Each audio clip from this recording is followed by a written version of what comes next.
Saludos, señoras y señores. Para repasar lo que ha dado de sí la semana, les proponemos que se queden con nosotros.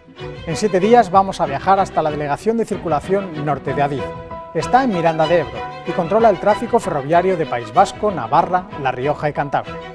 Es obligado a hablar de Empírica, una feria dedicada al conocimiento y que ha reunido en Salamanca a empresas, científicos e instituciones.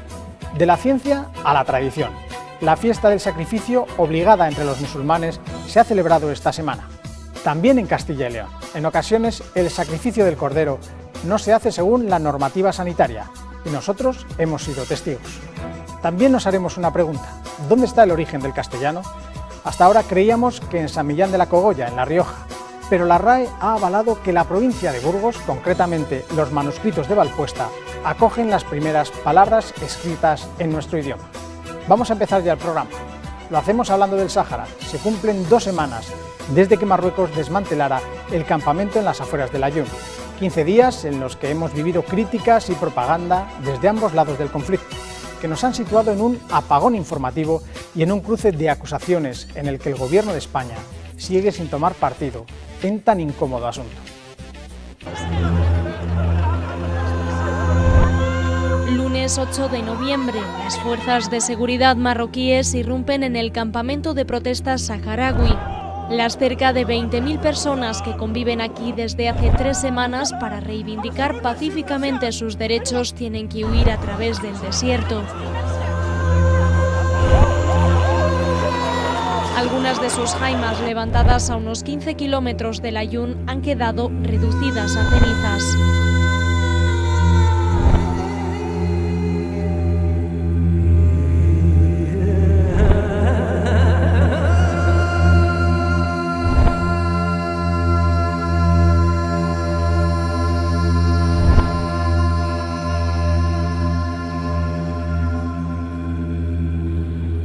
El abandono del Sáhara se produce con la firma de los Acuerdos de Madrid el 14 de noviembre de 1975. Con Franco agonizando e intimidada por la Marcha Verde, España cede la administración de la colonia a la yema saharaui, a Marruecos y a Mauritania. Amenazados por la ocupación militar, 2/3 de la población civil saharaui huye a esta desértica región argelina de Tinduf, donde sobreviven gracias a las ONGs. 35 años después, su lucha por la autodeterminación que Rabat les niega continúa. Desde el Aaiún han ido llegando con cuentagotas imágenes de lo que se ha vivido tras el desalojo del campamento. La prensa extranjera, en especial la española, tiene vetada la entrada. Es un testigo incómodo para el gobierno de Rabat. Somos testigos del genocidio que está cometiendo el régimen marroquí sobre la población civil saharaui. Policías y militares marroquíes entran con fuerza en sus casas, los torturan y muchos mueren víctimas de estas torturas. Es el testimonio colgado en la red desde su escondite del Aaiún de 2 cooperantes a favor del Sáhara que han visto con sus propios ojos el conflicto. No han sido los únicos. A su llegada al aeropuerto de Barajas, los 2 miembros de la ONG Sáhara Taura, Javier Sopeña y Silvia García, detallaban lo que habían vivido. Sabíamos que los estaban reventando, porque habían entrado muchísimos militares dentro de la casa. Los fueron sacando y reventándolos allí fuera, pues delante de todas las mujeres, los reventaban y los metían pues desmayados en el coche. No vimos cómo los mataban. Marruecos no ha entregado ningún cuerpo y lo poco que sabemos es lo que hizo los saharauis, pero no hay manera de demostrarlo. Marruecos tiene otra versión y ha difundido sus propias imágenes en las que se muestra la respuesta de los saharauis. Rabat asegura que 10 agentes han sido asesinados. Marruecos respeta los derechos humanos. Marruecos se está desarrollando y está cambiando paulatinamente. De ahí la decisión de las autoridades para que la intervención fuera pacífica. Las cifras no cuadran. El Frente Polisario habla de una 20 de muertos y las investigaciones del Centro Nacional de Inteligencia Español de 400 desaparecidos. Una de las víctimas es el hermano de este hombre. Era un civil saharaui con nacionalidad española que, según denuncia su hermano, ha muerto a manos de militares marroquíes durante los disturbios, aunque Marruecos dice que fue un atropello. En este vídeo se puede ver a varias personas atendiéndole cuando agonizaba en las calles del Aaiún. Las noticias de lo que sucede en la capital del Sáhara Occidental se siguen con especial interés y preocupación por muchos de los saharauis que viven en nuestro país. En León, Aziza, Badra y Salca no saben nada de sus 7 hermanos desde que comenzó el conflicto. Y llamando por teléfono y todo, no se puede conectar nada con ellos. Y lo que vimos por las televisiones y por la internet está todo muy mal. Su gente no está respaldada por nadie, ni nada, y allí los marroquíes están haciendo lo que les da la gana. Y eso te preocupa muchísimo, muchísimo. No dejan en paz a los saharauis. Continuas persecuciones en los colegios, a los niños, o sea, ¿qué van a hacer los niños? A los estudiantes en la universidad, a la gente por la calle. O sea, tú decir saharaui ya no lo puedes decir con libertad. O sea, desde que Marruecos ve que se está moviendo la población de los territorios ocupados, está ejerciendo mano dura a por ellos. Saleh fue adoptado hace 11 años por una familia de Valladolid. Sus padres biológicos fueron en su día españoles. Muchos que, como él, critican la actitud de Marruecos han salido a la calle para alzar la voz.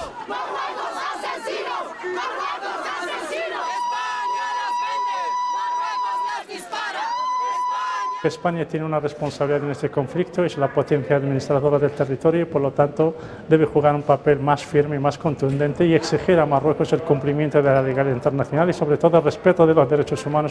La oposición pide al gobierno que condene los hechos y que plante cara a Marruecos. Nuestro amor por los derechos y libertades fundamentales es la base esencial de la democracia, los derechos humanos. Y hay que defenderlos contra todo y contra todos. Venga de donde venga la agresión. No tenemos respeto por los derechos y libertades fundamentales a la carta. Y aquí tenemos que hacer una denuncia muy clara que no se ha hecho suficientemente.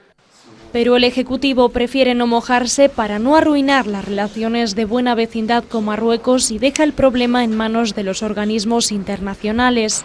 Naciones Unidas no nos considera una parte en el conflicto. El gobierno no puede reaccionar ante opiniones, por muy respetable que sean. El gobierno ha recibido una versión del gobierno marroquí detallada y minuciosa y ha recibido un compromiso. Y es que cualquier duda, cualquier denuncia, cualquier nombre, cualquier dato que el gobierno quiera que se investigue, ha recibido el compromiso del gobierno de Marruecos de investigarlo y poner a disposición de las autoridades españolas toda la información. Aquí claramente está habiendo una actitud de chantaje de Marruecos a la Unión Europea, ¿no? Yo, a cambio de todo esto, lo que pido es el Sáhara, ¿no? Que siga siendo una colonia, porque tiene petróleo, porque tiene fosfatos, eso da mucho dinero al Estado marroquí y no están dispuestos a cederlo, ¿no? Esa es la triste realidad. Y en cuanto a la pasividad del resto de la comunidad internacional, Estados Unidos está construyendo una base naval y una base militar importante entre el Sáhara y Marruecos, ¿no? Es decir, que Estados Unidos tiene muchas razones para callarse, entre otras también que le vende muchas armas. El Consejo de Seguridad de la ONU ha deplorado los disturbios desatados en el Aaiún y en el campamento, pero no se ha comprometido a emprender una investigación sobre lo sucedido. El próximo 13 de diciembre, la Unión Europea analizará la situación del Sáhara en presencia de Marruecos. Y mientras la comunidad internacional publica su veredicto, el pueblo saharaui sigue esperando una solución que le devuelva la libertad.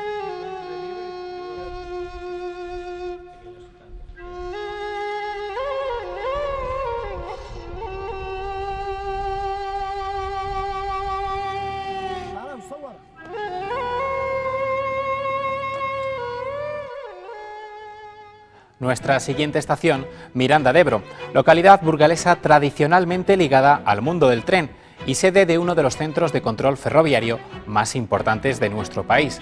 Desde aquí se vigila permanentemente todo lo que ocurre a lo largo de más de 1.100 kilómetros de vías repartidas por el norte de España. Cualquier incidencia a lo largo de ellas, sea cual sea el motivo, es detectada al momento y solucionada desde este centro. Un equipo de 7 días se ha adentrado en su interior y ha conocido de primera mano el intenso trabajo de estos vigilantes de las vías. La llegada de un temporal de nieve, un problema en un paso a nivel o un fallo mecánico en las vías no son situaciones habituales a diario, pero cuando ocurren obligan a reestructurar el tráfico de trenes previsto. Cambios de planes para los que en muchas ocasiones apenas si hay tiempo.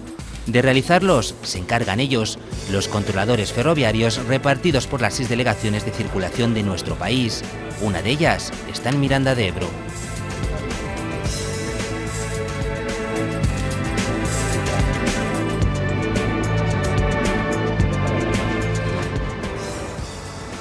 Por fuera es difícil adivinar la gran actividad que esconde este centro.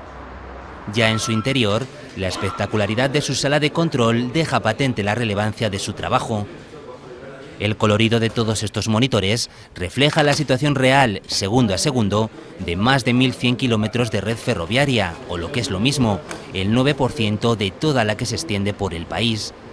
A lo largo de todo este área circulan cada día una media de 937 trenes, vigilados permanentemente desde esta delegación de circulación norte de Adif.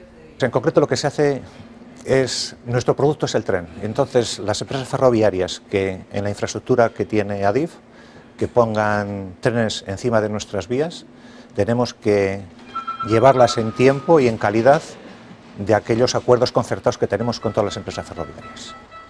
El objetivo es claro, conseguir que las operadoras que utilizan su red ferroviaria lleguen a su destino en los tiempos establecidos.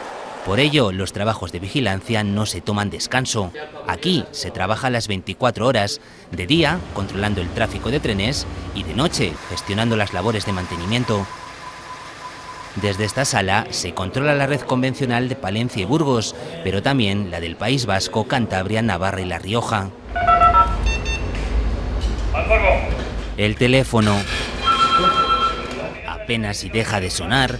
Cualquier incidencia es detectada inmediatamente y transmitida a todas las partes implicadas, desde el conductor del tren o la estación afectada por el problema a la operadora que presta el servicio. Lo importante es actuar con rapidez y buscar soluciones. Las comunicaciones son inmediatas, deben de comunicarlo inmediatamente, o sea, no puedes estar esperando a ver si se arregla yo solo, no. La comunicación debe ser inmediata y después se verá si se autonormaliza o se desplazan los equipos. Tienes que hacerlo todo en tiempo real y avisar a todos los operadores, a seguridad, a protección civil, a todos, para que estén todos avisados. El tiempo suele ser una de las causas frecuentes que obligan a reestructurar el tráfico ferroviario. El anuncio de un temporal de viento, por ejemplo, puede alterar por completo los planes previstos. Es en ese momento cuando todo se reorganiza de nuevo y se hace desde aquí. La meteorología, sin embargo, no es la única incidencia habitual. Hay muchísimas incidencias, anomalías en pasos a nivel, que hay que utilizar unos procedimientos ya articulados según el reglamento, anomalías en señales, que son pequeñas anomalías que en el día a día pues, lo están llevando y no les infringe un trabajo excesivo. Lo que sí que ya pasan a anomalías mayores cuando las tecnologías fallan y hay que utilizar otros métodos de regulación. Esta es otra de las salas del centro. Desde este punto se vigila que no haya fallos en el suministro de energía a la red ferroviaria. Una avería de este tipo, aunque no es habitual, podría provocar cambios de planes. De todas formas, pese a lo que pudiera parecer, la tranquilidad suele ser lo habitual en el día a día de esta delegación. Hay zonas más complicadas, pero pese a ello, la automatización de todo el sistema reduce los problemas al mínimo. Tenemos 3 puntos importantísimos, que son la frontera de Irún-Hendaya, que es el cambio que tenemos desde la línea de ancho ibérico con ancho internacional, donde los trenes pasan entre Irún y Hendaya por los 2 anchos, y luego tenemos 3 puertos como núcleos y centros logísticos importantes, que son Bilbao Mercancías, Pasajes y el puerto de Santander. El día a día, si no existen anomalías, son días tranquilos, es un trabajo relajante y tranquilo, pero el problema de estas situaciones son las situaciones degradadas en las que el operador ya necesita interactuar con otros mecanismos y otros procedimientos. Hay días que o no pasa nada o tienes todas las incidencias de repente y todas a la vez y estás con una, estás con otra y claro, ahí es cuando se complica. Son las situaciones más estresantes de un centro del que dependen actualmente más de 500 trabajadores. Cerca de 7 millones de euros fueron invertidos antes de su apertura en el año 2007. A día de hoy, únicamente las líneas convencionales, tanto de mercancías como de pasajeros, están bajo su control. En el futuro, la alta velocidad también podría formar parte de sus competencias, aunque esa decisión corresponde únicamente al Ministerio de Fomento. Llegue o no ese trabajo, actividad no falta en estas instalaciones de Miranda de Ebro, lugar de gran tradición ferroviaria desde la apertura de su estación en 1862. Su situación geográfica convierte a la localidad burgalesa en el mejor lugar para llevar a cabo una tarea tan delicada como importante: velar porque gran parte de los trenes que circulan por el norte de nuestro país lo hagan sin ningún tipo de incidencia.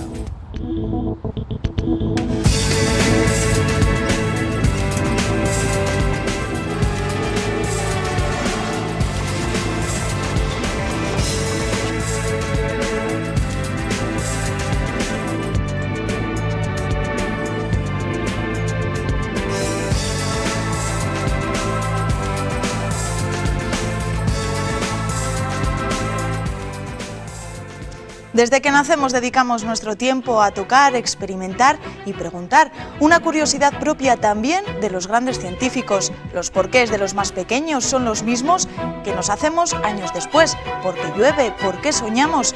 ¿O por qué un tratamiento puede salvarnos la vida? Preguntas que durante una semana han estado en la boca de todos los asistentes a Empírica, una feria que ha reunido a empresas, científicos e instituciones en Salamanca. Dentro de 2 años viajará a Brasil, Colombia y México, pero para los que no hayan podido descubrirla, tendrán otra cita también en Salamanca cuando se celebre el 8º centenario de su universidad.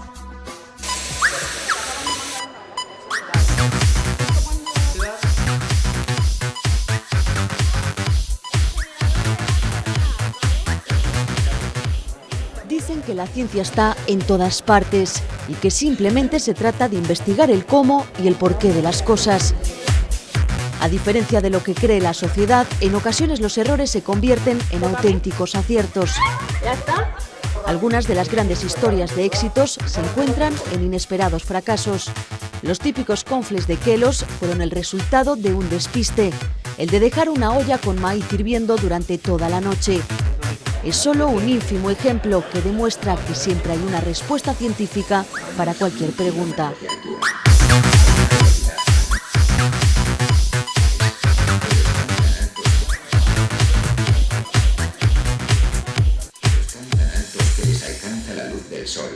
Y la reflejan. Ellos eran los protagonistas hace 65 millones de años. Hoy son las nuevas tecnologías las que nos acercan al pasado y al futuro. ¿Quién hubiera dicho que la realidad depende de cómo se mire?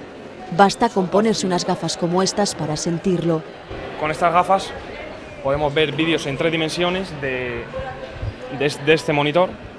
Es un aula de la universidad que se llama Aula Barroca, y en esta pantalla esto es realidad aumentada, ¿vale? A partir de una imagen real podemos introducir cualquier objeto virtual que no sea real en nuestra escena.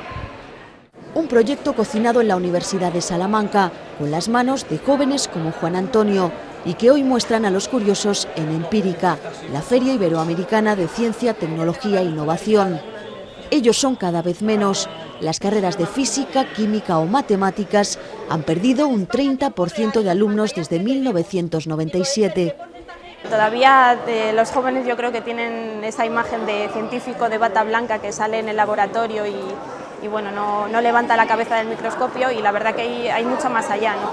Y realmente ahora mismo todo, absolutamente todo es ciencia y tecnología, desde el móvil hasta la tele, el TDT, todo. Y bueno, tienen que empezar a comprender que eso es el futuro, ¿no?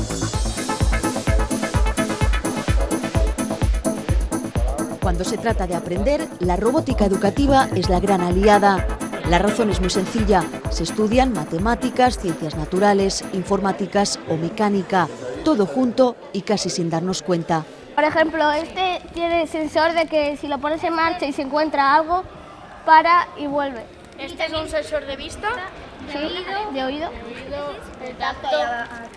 Les dejan utilizar los robots, pueden jugar con ellos y bueno, eso siempre llama la atención. Y además es bueno para ellos porque aprenden a solucionar diversos problemas con los robots, incrementa su capacidad lógica. Pues La historia está llena de grandes descubrimientos, pero también de inolvidables científicos: Galileo, Copérnico, Marie Curie, Einstein o Newton, y así una lista interminable de maestros. Pero si hubiera que elegir un solo invento, cada uno tiene sus propios candidatos. Para mí el mejor invento ha sido la radio o internet. Sí, el teléfono móvil, por ejemplo. Una cámara,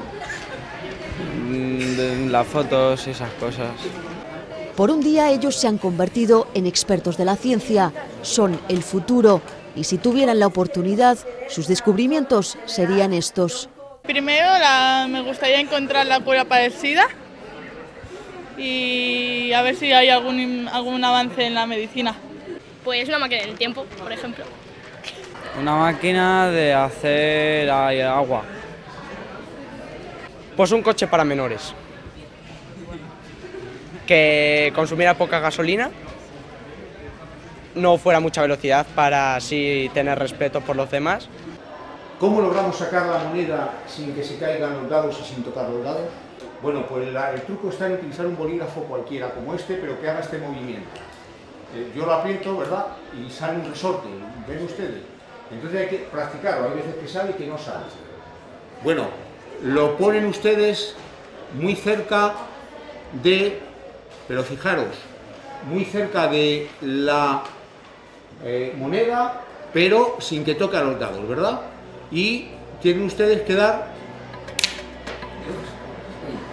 Una fórmula simple pero que deja con la boca abierta a más de uno.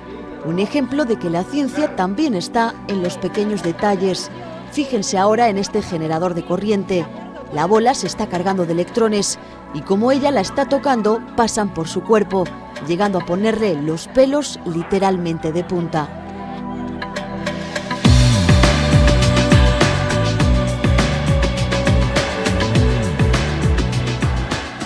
La ciencia está en todas partes, en la Tierra y en el cielo. Y si miramos con telescopios como este, podremos disfrutar de imágenes tan impresionantes como las de Júpiter, sus lunas, la nebulosa de Orión e incluso algunas curiosidades que normalmente pasan desapercibidas al ojo humano.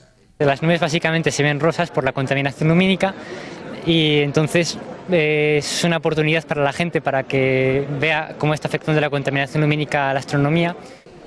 El ser humano puede lavar la ropa a 30 grados, convertir las plantas en bolsas de plástico o incluso los billetes de euros son de algodón.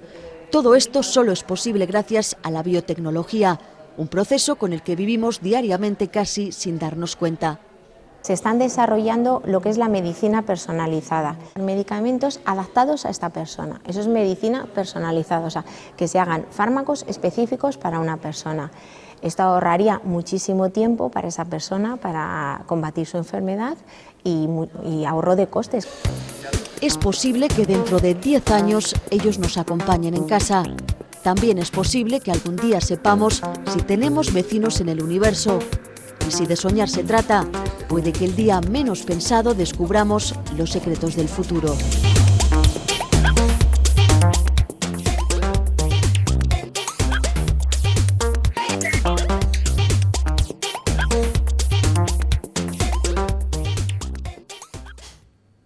En Castilla y León hay aproximadamente 18.000 musulmanes que este pasado martes han celebrado uno de sus días grandes, la fiesta del sacrificio.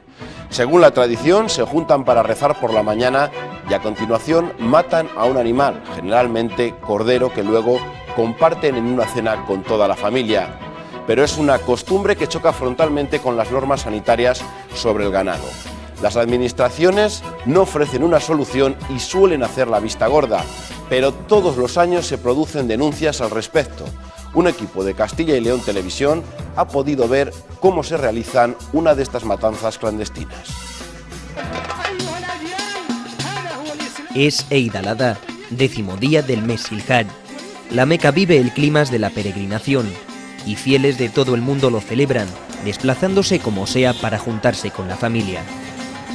Islam significa sumisión, y esta jornada recuerda precisamente la sumisión de Abraham, que estuvo dispuesto a matar a su hijo por Dios. Desde entonces, la tradición manda degollar un animal que no sea cerdo y luego comerlo con los familiares. Otra cosa es dónde realizar la matanza.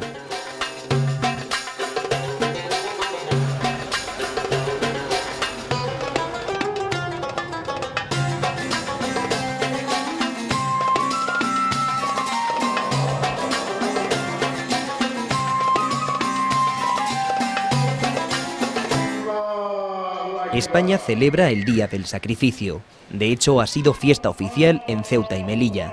Y en otros muchos puntos, centenares de personas se han juntado para la oración matinal, como en Bilbao, donde el pabellón de la Casilla se quedaba pequeño.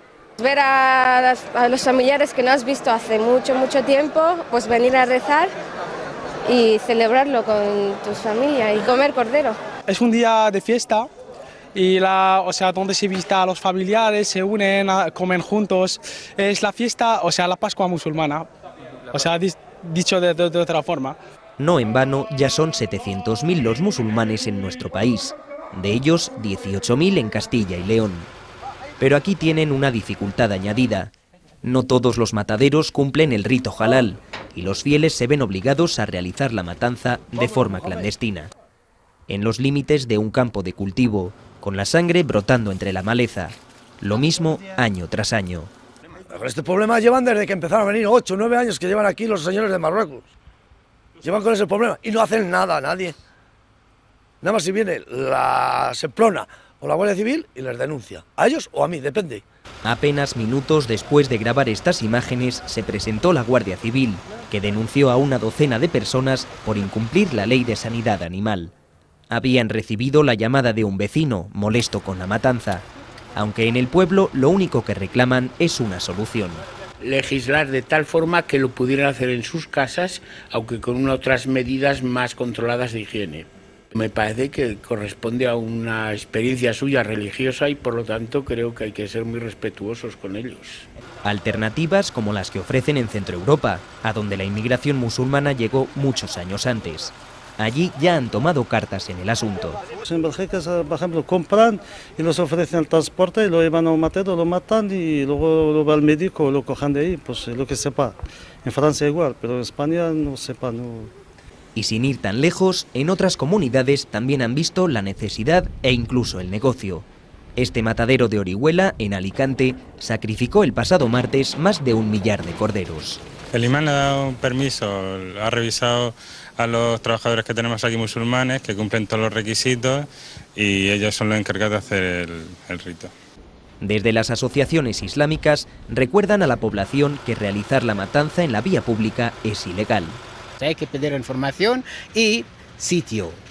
Si le dejan sitio, por ejemplo, el matadero, tal y cual, porque, claro, en el matadero no tienes que pagar algo, normal. Una petición que se extiende entre los implicados. Solo piden un recinto. Castilla y León, como Madrid, como otros lados, lo que tenían que buscar era un punto para estos señores donde matar el cordero. Le pedimos a la Junta de Castilla, cada ayuntamiento, que se ofrece un matadero una vez al año a todos los musulmanes. Si nosotros podemos cogerlo, llevarlo ahí, matarlo y lo cogemos de ahí. Si tiene que ver el médico, tiene que ver lo que sea, pues que lo ven ahí. El mensaje ya está enviado, solo falta que respondan las administraciones. Y mientras se lo piensan, falta saber cuántos años más tendrán que desangrarse los corderos en la cuneta de un camino agrícola.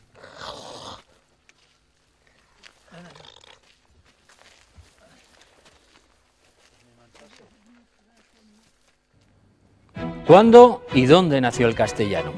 Los primeros testimonios escritos, las glosas del monasterio de San Millán de la Cogolla, en La Rioja, lo fijaban en el siglo XII. Sin embargo, se ha concluido un estudio sobre unos documentos del monasterio de Valpuesta, en Burgos, que adelantan la fecha hasta el siglo X. Sin embargo, la datación no se da por cerrada, pues están estudiando nuevos manuscritos de la zona norte burgalesa que podrían hacer variar las fechas.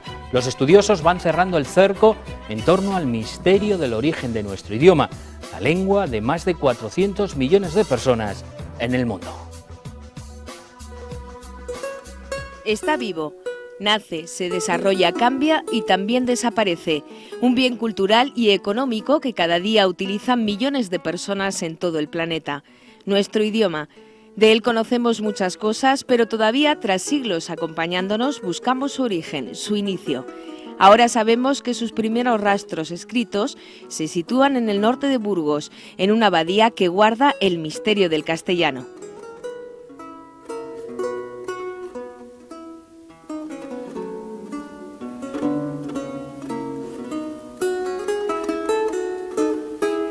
Nos cuenta la historia que en el año 804, al inicio de la Reconquista, el obispo Juan llega al valle de Valdegovía y encuentra Valpuesta. Aquí, en una tierra fértil, rodeada de montañas, funda una abadía y establece su sede episcopal. El registro escrito del lugar, los becerros góticos y galicanos, guardan parte de su historia. Los becerros de Valpuesta es una colección de documentos heterogéneos recopilada allí mismo en Valpuesta a finales del siglo XII, a comienzos del siglo XIII, y que incluye todos los papeles que estaban sueltos por aquellas dependencias. En consecuencia se convierte en una colección, en un fondo apasionante porque son muchas las voces que se registran y son muchas las manos que intervienen. ¿Cuál fue el origen de estos documentos? Descubrirlo ha sido un reto para los investigadores. Estos documentos estaban en los becerros, no una página detrás de otras, estaban dispersos, estaban descolocados y ha costado mucho trabajo verdaderamente ordenarlos y desentrañar la estructura de los becerros de Valpuesta. Ha sido un trabajo de años que ha sido posible gracias a la escuela, una escuela apasionante, la mejor escuela de paleografía del mundo hispano, la del profesor Ruiz Asencio. Y es que pasado el tiempo, Valpuesta pierde su importancia inicial y con ella sus privilegios. Para recuperarlos entra en juego la picaresca. Una pequeña localidad al norte de Burgos, entrando en las tierras de Álava, que son históricamente tierras castellanas, porque hay gente que confunde las fronteras actuales con las fronteras históricas y, en fin, hay una notable diferencia. En Valpuesta fue la sede del obispado, de uno de los obispados más antiguos de la Castilla-Bétula, que luego ese obispado va cambiando de sedes. Y hay un momento cuando se recopila toda esta documentación, cuando se recoge y se salva toda esta documentación, que está ya en Burgos, que está muy lejos. Entonces en Valpuesta hay un intento para recuperar antiguos privilegios y determinadas exenciones fiscales, y eso conlleva la falsificación de dos documentos, algo que es muy frecuente en época medieval, pero que claro, para nosotros se convierte en un problema y en un reto. Este juego de cambalache, el cambio de documentos, hizo que durante décadas los estudiosos miraran con desconfianza el conjunto de los legajos. Un documento del siglo IX esté falsificado en el siglo XI o en el siglo XII, pues eso puede ser históricamente falso, pero no niega su carácter documental desde el punto de vista de la filología y desde el punto de vista que a nosotros nos interesa. A esas alturas lo que se habla en la calle es ya romance. Pero como se trata de un acto oficial y la lengua de cultura hasta la corte de Alfonso X, que esto estamos a mediados del siglo XIII, en el 1250 en adelante, la lengua oficial en este momento es el latín, pues lógicamente, aunque él hable en romance, el notario que está dando acta de este hecho pretende escribirlo en latín.